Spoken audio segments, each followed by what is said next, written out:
Ahli Parlimen Jelebu, Datuk Seri Jalaluddin Alias menegaskan bahawa pihak berkuasa perlu diberikan ruang sepenuhnya untuk menangani isu global Ikhwan Sendirian Berhad.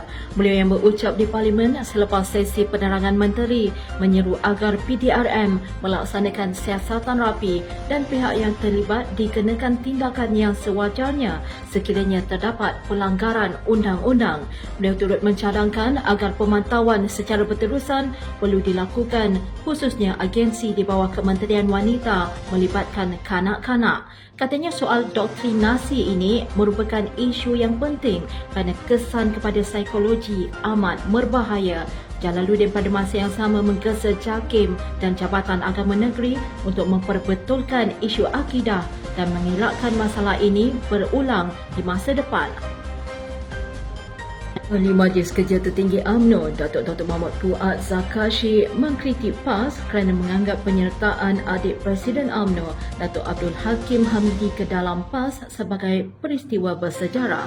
Menurut Fuad, tokoh yang lebih layak menerima pujian adalah Tan Sri Muhammad Taib atau Anwar Musa kerana kedua-duanya merupakan bekas Naib Presiden UMNO dan Setiausaha Agung UMNO, manakala Hakim bukanlah seorang tokoh besar politik.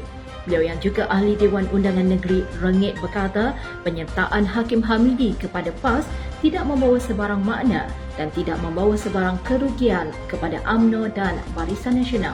Beliau berkata UMNO tidak akan tergugat dengan siapapun yang keluar parti itu di bawah kepimpinan Datuk Seri Dr. Ahmad Zahid Hamidi. UMNO kini memiliki kekuatannya yang tersendiri untuk terus berjuang demi rakyat. Menteri UMNO Pulau Pinang menyatakan sokongan terhadap cadangan pindaan Akta Pilihan Raya untuk memperuntukkan sekurang-kurangnya 30% calon wanita dalam pilihan raya. Ketua Puteri UMNO Pulau Pinang, Amira Nadia Muhammad Syafiee, menyokong kenyataan Timbalan Menteri Perumahan dan Kerajaan Tempatan Aiman Atira yang menyeru agar pindaan ini segera dilaksanakan bagi memperkasakan wanita dalam politik. Menurut Amira, langkah ini penting untuk memastikan suara wanita lebih didengari dalam pembuatan dasar. Puteri UMNO Pulau Pinang juga berpendapat bahawa peningkatan representasi wanita di arena politik akan membawa Malaysia lebih dekat kepada mencapai kesaksamaan gender yang sebenar selain memperkukuhkan lanskap politik negara. Papar Komited memperkukuhkan hubungan dengan masyarakat melalui pelbagai aktiviti kemasyarakatan termasuk ziarah rumah ke rumah dan program kebajikan. Ketua UMNO Papar, Datuk Jamal Nerubi berpendapat gerakan Turun Padang adalah cara berkesan untuk mendengar isu rakyat dan mengukuhkan silaturahim.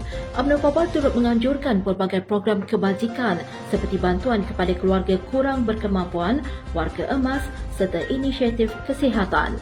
Sementara itu, Ketua UMNO bahagian Sipitang, Abdul Rahman Muhammad Noor, berkata budaya peduli rakyat yang sudah sepati dengan perjuangan parti selama ini terus dilaksanakan walaupun pemimpinnya bersilih ganti. Beliau berkata demikian selepas melakukan program ziarah dan menyampaikan bantuan bapur makanan di zon pantai dan beberapa buah kampung yang berdekatan di sini kemarin. Ketua Pergerakan Pemuda UMNO bahagian Titi Wangsa, Muhammad Fitri Chetwi, berpandangan kerajaan perlu memberikan tumpuan khas kepada kepentingan dan keperluan warga bandar serta golongan anak muda dalam usaha untuk memacu ekonomi Malaysia ke arah pertumbuhan yang mampan. Menurut beliau, ia sejajar dengan cabaran global dan perubahan dinamik teknologi yang merupakan antara segmen penting dalam memangkin kepada transformasi ekonomi negara. Beliau pada masa yang sama berpendapat kerajaan perlu memperkenalkan dasar yang komprehensif bagi membantu golongan ini mengatasi cabaran ekonomi sambil memanfaatkan peluang yang ada.